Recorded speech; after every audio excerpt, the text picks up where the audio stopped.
শিক্ষার্থীরা, ঘরে বসে কারিগরি শিক্ষায় আজকের ক্লাসে তোমাদেরকে স্বাগতম।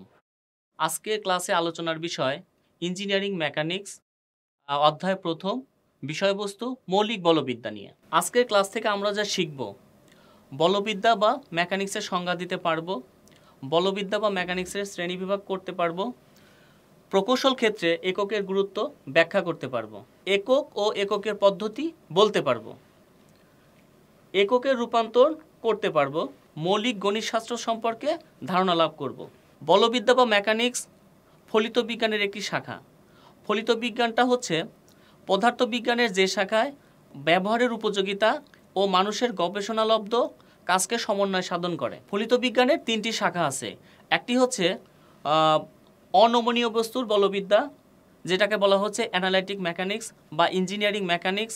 এই ক্ষেত্রে বস্তুর উপর বাহ্যিক বল নিয়ে আলোচনা করা হয়। দ্বিতীয়টা হচ্ছে বিকৃতযোগ্য বস্তুর বলবিদ্যা। বিকৃতযোগ্য বস্তুর বলবিদ্যার ক্ষেত্রে আমরা স্ট্রেংথ অফ ম্যাটেরিয়ালস অথবা মেকানিক্স অফ ম্যাটেরিয়ালস নিয়ে আলোচনা করি। এইখানে বস্তুর অভ্যন্তরে বল প্রয়োগের ফলে বস্তুর অভ্যন্তরে যে পীড়নটা সৃষ্টি হয়, শুধুমাত্র সেটা নিয়ে আমরা আলোচনা করব। তৃতীয়টা হচ্ছে প্রবাহীর বলবিদ্যা।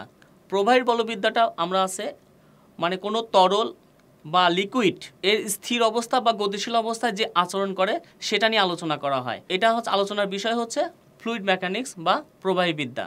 এখন আসি আমরা বলবিদ্যা। তাহলে বলবিদ্যাটা হচ্ছে পদার্থবিজ্ঞানের একটি শাখায় যেখানে বস্তুর উপর প্রযুক্ত বল ও বলের প্রভাব সম্পর্কে আলোচনা করা হয়, তাকে আমরা বলবিদ্যা বলি। আমার চিত্রে এখানে দেখানো আছে দুইজন ব্যক্তি একটা বলকে দুই পাশ থেকে চাপ দিচ্ছে। আবার দ্বিতীয় চিত্রে দেখানো আছে দুইজন ব্যক্তি, একজন ধাক্কা দিচ্ছে আর একজন টান দিচ্ছে। তাহলে এখানে দুই রকম কাজ হয়েছে, একজন টানা বল কাজ করতেছে আর একজন চাপা বল কাজ করতেছে দ্বিতীয় চিত্রে। আর প্রথম চিত্রে দেখানো আছে দুইজনই ধাক্কা বল কাজ করতেছে। তাহলে এইটাই হচ্ছে আমাদের বলবিদ্যা।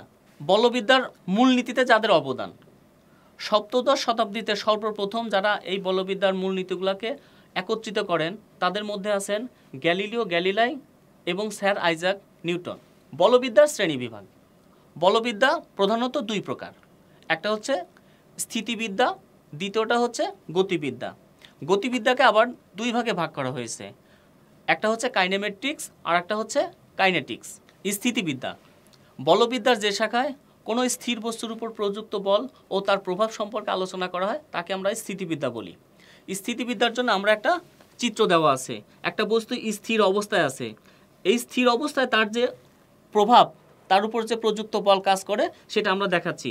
নিচের দিকে বস্তুর একটা বল কাজ করছে, ফোর্স অফ গ্র্যাভিটি। নিচের দিকে আমরা জানি বস্তুর ওজন ডাব্লু সমান mg। এটা হলো বস্তুর নিচের দিকের কাজ করতেছে এবং এই তলের উপর যে বস্তুটা অবস্থান করে সেই তল থেকে উপরের দিকে একটা নর্মাল রিয়াকশন ফোর্স দেখানো আছে। কারণ আমি যেখানে দাঁড়িয়ে আছি, আমি যে তলাটার উপরে দাঁড়িয়ে আছি সে তলা আমার উপরের দিকে ধাক্কা দিচ্ছে, আমার ওজন বা গ্র্যাভিটেশনাল ফোর্স সেটা নিচের দিকে কাজ করতেছে। এই অবস্থায় বস্তুর যে আলোচনা করব, আমরা প্রভাব নিয়ে আলোচনা করব, সেটাকে আমরা বলবো স্থিতিবিদ্যা। গতিবিদ্যা বলবিদ্যার যে শাখায় কোনো গতিশীল বস্তুর উপর ক্রিয়ারত বল ও তার প্রভাব নিয়ে আলোচনা করা হয় তাকে আমরা গতিবিদ্যা বলবো। কাইনেমেটিক্স গতিবিদ্যার যে শাখায় কোনো বস্তুর উপর প্রযুক্ত বলের প্রভাব বিবেচনা ছাড়া কেবলমাত্র গতি নিয়ে আলোচনা করা হয় তাকে আমরা বলবো কাইনেমেটিক্স। আমার চিত্রে দেখানো আছে কাইনেটিক্স কোনো গতিবিদ্যার যে শাখায় কোনো বস্তুর উপরে প্রযুক্ত বলের প্রভাবে সৃষ্ট গতিশক্তি নিয়ে আলোচনা করা হয় তাকে কাইনেটিক্স বলে। প্রকৌশল ক্ষেত্রে এককের গুরুত্ব। আদর্শ মানের সাথে তুলনা করা। আদর্শ মান বলতে আমার একটা পরিমাপিত স্কেল আছে, সেই স্কেলের সাথে তুলনা করাটাই হচ্ছে আদর্শ মান। সূক্ষ্মতা প্রয়োজনে। প্রকৌশল ক্ষেত্রে সূক্ষ্মতা অত্যন্ত প্রয়োজন, কারণ সূক্ষ্মতা ছাড়া আমরা কোনো বস্তু সঠিকভাবে উৎপাদন করতে সক্ষম নই। এবং কাঙ্ক্ষিত বস্তু উৎপাদনে পরিমাপ অত্যন্ত গুরুত্বপূর্ণ একটা বিষয়, যে আমার কোনো বস্তুর কাঙ্ক্ষিত আকার আকৃতি দান করার জন্য সঠিক পরিমাপ দরকার। একক বা ইউনিট। কোনো বস্তুকে কোনো আদর্শ মানের সাথে তুলনা করা। আদর্শ মানের সাথে তুলনা করাকে আমরা একক বলবো। এখানে লেখা আছে আদর্শ পরিমাপের সাপেক্ষে কোনো ভৌত রাশির পরিমাণ নির্ধারণকে আমরা একক বলবো। প্রকৌশল ক্ষেত্রে গুরুত্বপূর্ণ একক সমূহ আছে দৈর্ঘ্য, ভর, সময় ও বল। এককের প্রকারভেদ। একক প্রধানত দুই প্রকার, একটা হচ্ছে মৌলিক একক আর একটা হচ্ছে যৌগিক একক। মৌলিক একক যে একক স্বাধীন বা নিরপেক্ষ, যা প্রকাশে অন্য কোনো এককের সাহায্যের প্রয়োজন হয় না, তাকে আমরা মৌলিক একক বলি। যেমন দৈর্ঘ্যের একক মিটার, সময়ের একক সেকেন্ড এবং ভরের একক কিলোগ্রাম। যৌগিক একক যে একক অন্য এককের উপর নির্ভরশীল, অর্থাৎ যে একককে প্রকাশ করার জন্য অন্য একককে আমার সাথে নিয়ে আসতে হয়, তাকে আমরা বলি যৌগিক একক। যেমন বল আছে, কাজ এবং ক্ষেত্রফল ইত্যাদিকে আমরা যৌগিক একক বলি। যেমন ক্ষেত্রফলের একক বর্গমিটার, বর্গফুট। এই বর্গমিটার এবং এই বর্গফুট দুইটাই হচ্ছে যৌগিক একক। এইটাকে যদি আমরা ভেঙে ফেলি তাহলে এখানে বর্গমিটার সমান আমরা লিখতে পারি মিটার গুণন হচ্ছে মিটার। তাহলে এখানে দেখা যাচ্ছে এই বর্গমিটারের মধ্যে দুইটা মিটার সংযুক্ত আছে, এই জন্য এটাকে আমরা কি বলি? যৌগিক একক বলি। অনুরূপভাবে এই বর্গফুটকেও যদি আমরা ভেঙে ফেলি তখন আমাদের আসবে দুইটা ফুট। তাহলে এখানে দেখা যাচ্ছে যে ক্ষেত্রফলের এককে যদি আমরা ভেঙে ফেলি সেখানে দুইটা করে একক পাওয়া যাচ্ছে, প্রত্যেকটাই কিন্তু এক একটা মৌলিক একক। তাহলে এই যৌগিক একককে প্রকাশ করার জন্য আমাদের মৌলিক এককের সাহায্য নিতে হয়, এই জন্য এই এককটা হচ্ছে পরাধীন বা অন্যর উপর নির্ভরশীল। অনুরূপ কাজের একক হচ্ছে কেজি মিটার। এখানেও দুইটা একক আছে, একটা হলো কেজি আর একটা হচ্ছে মিটার। এখানে একটা মিটার আর একটা কেজি, দুইটা সহ কেজি মিটার।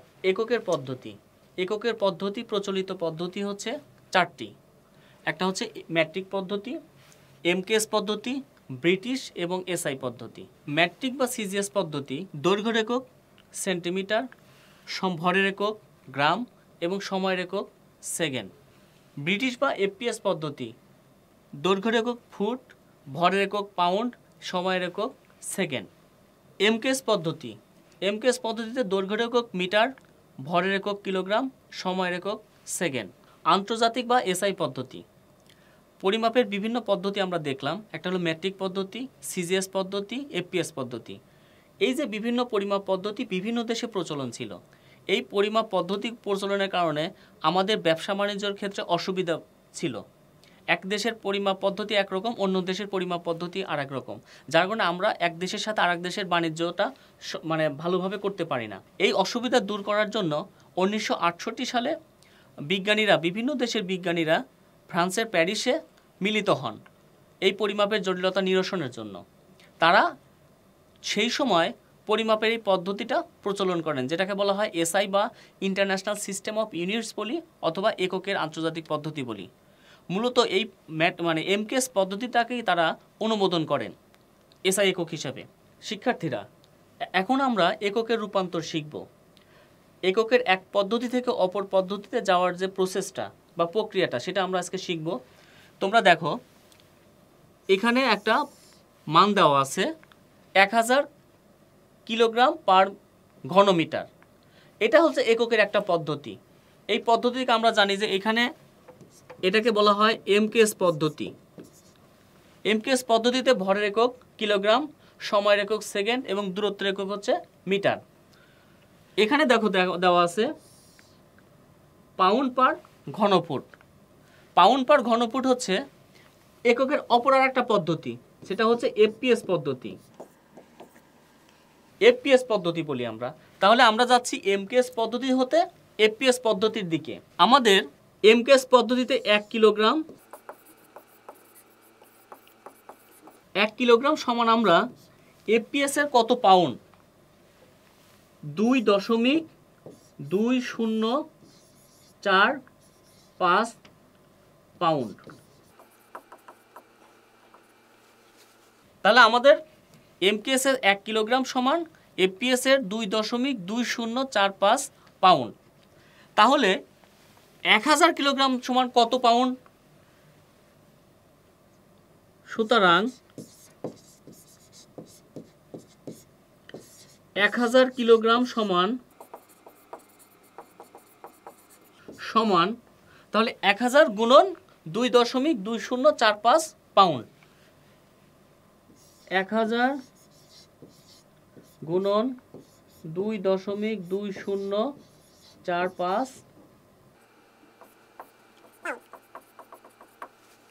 তাহলে আমরা 1000 কিলোগ্রামকে পাউন্ডে কনভার্ট করে ফেলছি। এখানে দেখা যাচ্ছে 1 কিলোগ্রাম সমান 2.2045 পাউন্ড। তাহলে সুতরাং 1000 কিলোগ্রাম সমান কত পাউন্ড? 1000 গুণন 2.2045 পাউন্ড। এখন আমরা আসি এই ঘনমিটারটাকে কনভার্ট করি। ঘনমিটারটাকে কনভার্ট করব কিসে? এই ঘনফুটে। এখান থেকে আমরা ঘনমিটার থেকে ঘনফুটে যাব। 1 ঘনমিটার সমান কত?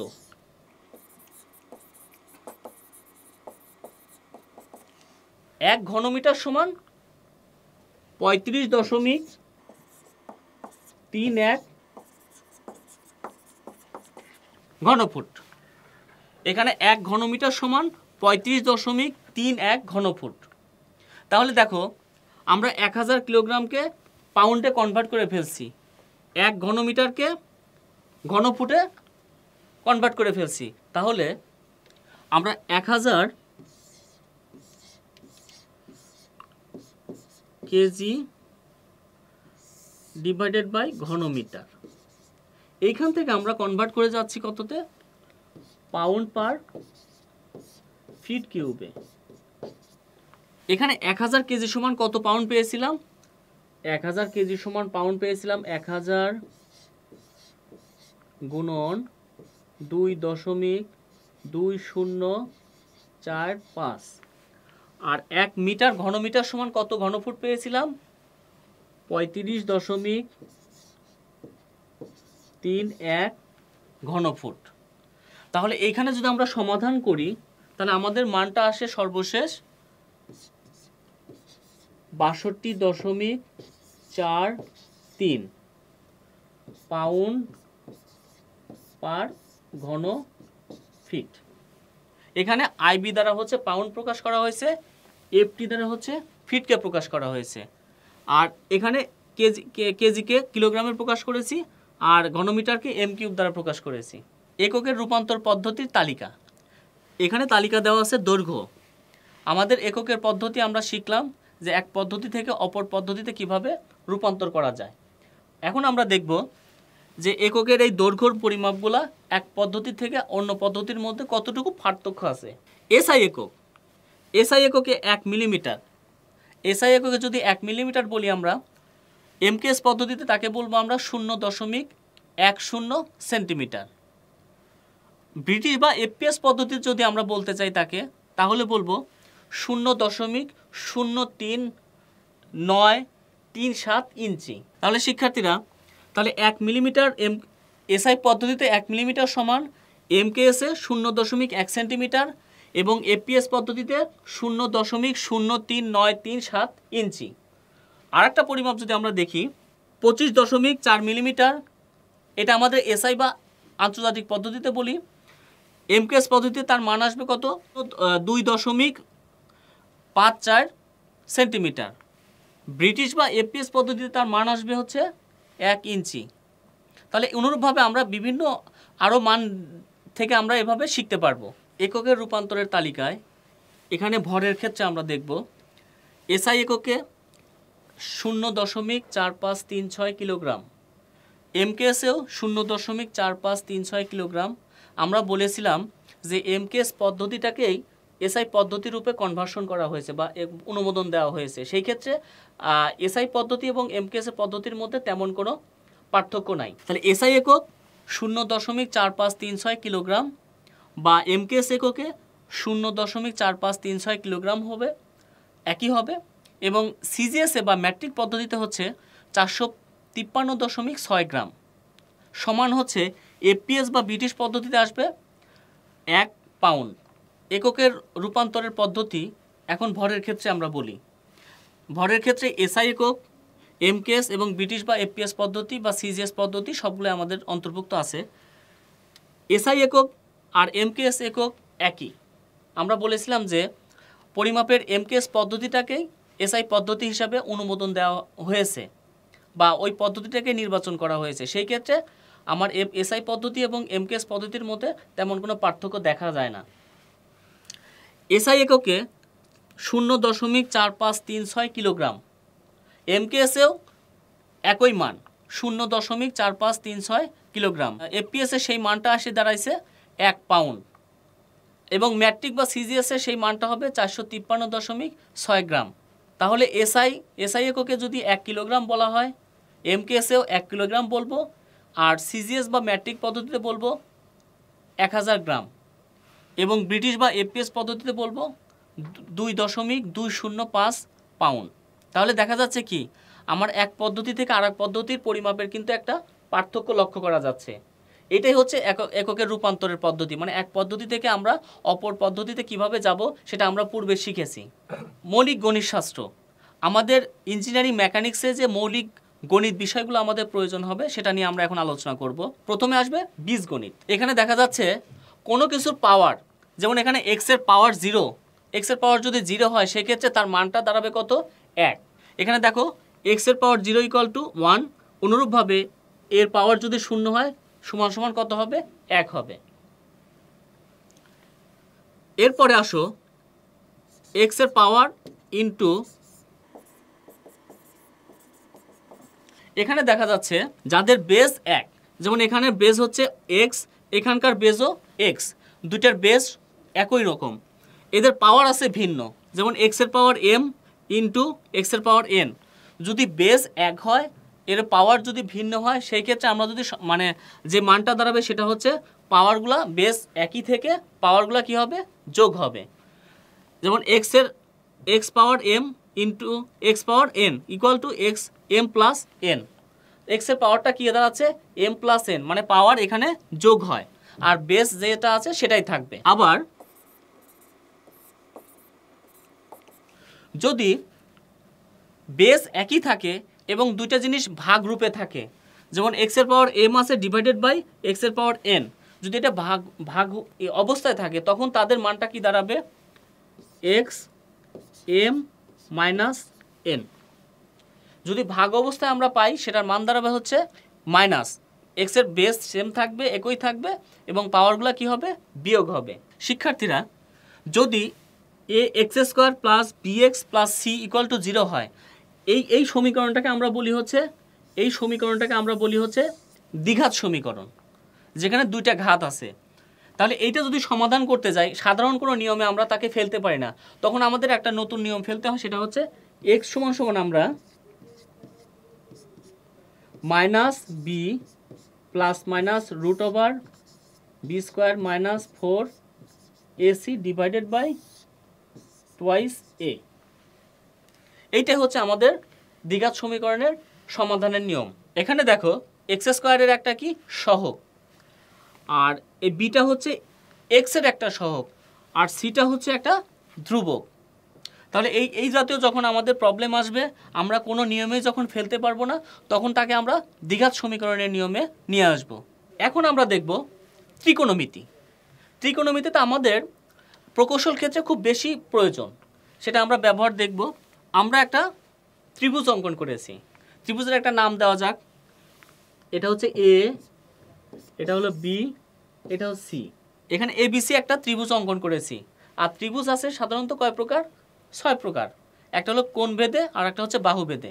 বাহু ভেদে 3 প্রকার, কোণ ভেদে 3 প্রকার। আমরা যদি কোণ ভেদে 3 প্রকার বলতে চাই, তাহলে একটা সমকোণী ত্রিভুজ, সূক্ষ্মকোণী ত্রিভুজ এবং স্থূলকোণী ত্রিভুজ। আর যদি বাহু ভেদে বলতে চাই, সমবাহু ত্রিভুজ, সমদ্বিবাহু ত্রিভুজ এবং বিষমবাহু ত্রিভুজ। তাহলে আমাদের এই ত্রিভুজটা হচ্ছে সমকোণী ত্রিভুজ। আজকে আমরা যা শিখলাম, বলবিদ্যা বা মেকানিক্স কি, আর বলবিদ্যা বা মেকানিক্সের শ্রেণীবিভাগ সম্পর্কে আমরা জানলাম। প্রকৌশল ক্ষেত্রে এককের গুরুত্বসমূহ আমরা শিখলাম। আমার একক ও এককের পদ্ধতি জানলাম, এককের রূপান্তর শিখলাম, মৌলিক গণিতশাস্ত্র সম্পর্কে ধারণা লাভ করলাম। আজকের ক্লাস থেকে তোমাদের জন্য একটু ছোট্ট বাড়ির কাজ, 1 কিলোগ্রাম সমান কত পাউন্ড সেটা তোমরা অনুশীলন করবে। বলের একক নিউটন ও কিলোগ্রামের মধ্যে সম্পর্ক নির্ণয় করবে।